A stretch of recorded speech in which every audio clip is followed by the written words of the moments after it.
नमस्कार दोस्तों, स्वागत है आपका एमसीक्यू आईक्यू में। मैं आपको सीआरएम पढ़ा रहा हूँ, जिसको हम कस्टमर रिलेशनशिप मैनेजमेंट बोलते हैं।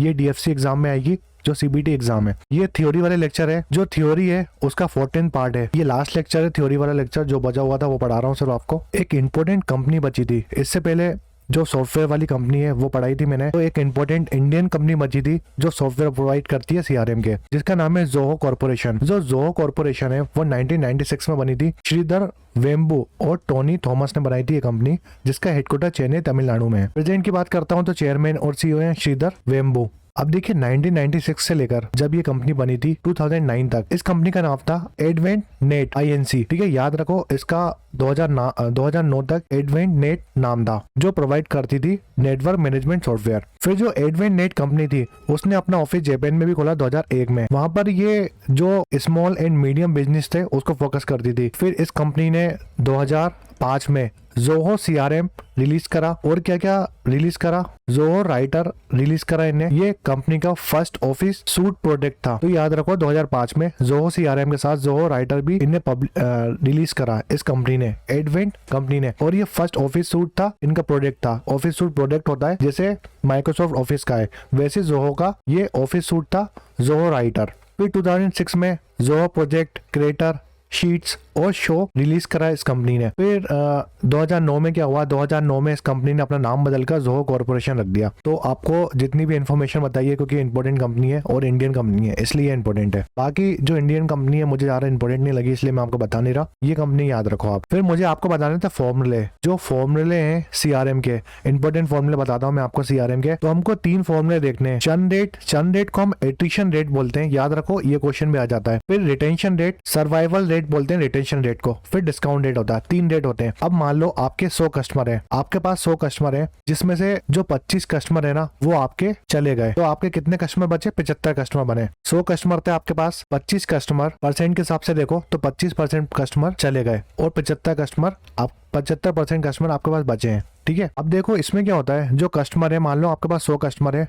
जिसमें से 25% कस्टमर आपके चले गए, तो आपके पास कितने कस्टमर बचे? 75% कस्टमर प्रेजेंट है। तो इसका फॉर्मूला है number of customer left upon total number into 100। अगर परसेंट की बात करेंगे, जब आप परसेंट पूछेगा इसका परसेंट निकालो, तो जो कितने परसेंट कस्टमर आपके पास से चले गए, तो 25% कस्टमर आपके पास चले गए, और टोटल नंबर थे 100 कस्टमर थे, जिसमें से 25 चले गए, और आपको परसेंट निकालना है तो 100 से इंटू कर दोगे, तो कितना परसेंट हो जाएगा? 25%। आपका एट्रिशन और चर्न रेट 25% हो जाएगा। अगर ये चीज मुझे फ्रिक्शन में निकालनी हो तो मैं 100 यहाँ से हटा दूंगा, क्योंकि मुझे फ्रिक्शन में वैल्यू चाहिए। तो नंबर ऑफ कस्टमर लेफ्ट 25 और टोटल नंबर है 100, तो 1/4 फ्रिक्शन हो जाएगा। यानी आपके पास टोटल 4 कस्टमर थे, जिसमें से 1 कस्टमर चले गया, तो बचे कितने?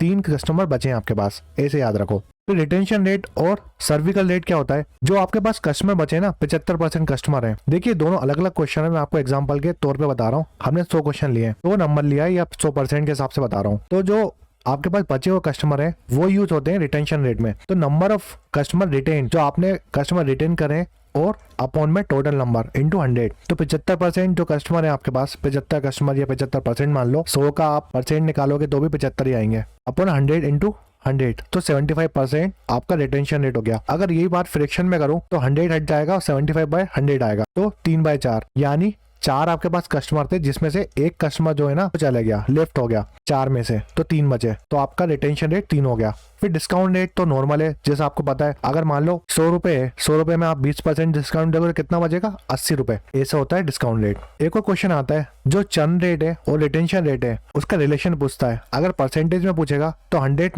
माइनस चर्न रेट करोगे आप, कितना हो जाएगा? रिटेंशन रेट आ जाएगा। ये पार्ट 14 था सीआरएम थ्योरी का। जो एमसीक्यू क्वेश्चन है वो कंटिन्यू आएंगे। थ्योरी खत्म हो चुकी है मेरे हिसाब से, जितना इंपॉर्टेंट था उतना पढ़ा दिया। टाइम के हिसाब से कम ही पढ़ाया है मैंने आपको, क्योंकि बहुत सारा है, सीआरएम बहुत बड़ा है, और मगर आपके एग्जाम के अकॉर्डिंग जितना पढ़ाना था मुझे उतना पढ़ा दिया। जितने भी लेक्चर हैं पहले वाले मेरे, वो जरूर देखिए। रेलवे के करंट अफेयर हैं वो जरूर देखिए, क्योंकि बहुत इंपॉर्टेंट सीरीज है। और जितने एमसीक्यू सीबीटी सेकंड के लिए करा चुका हूँ वो तो बिल्कुल नहीं छोड़ना आप। वीडियो पसंद आए तो लाइक करें, शेयर करें, सब्सक्राइब करें। Thanks for watching MCQ IQ.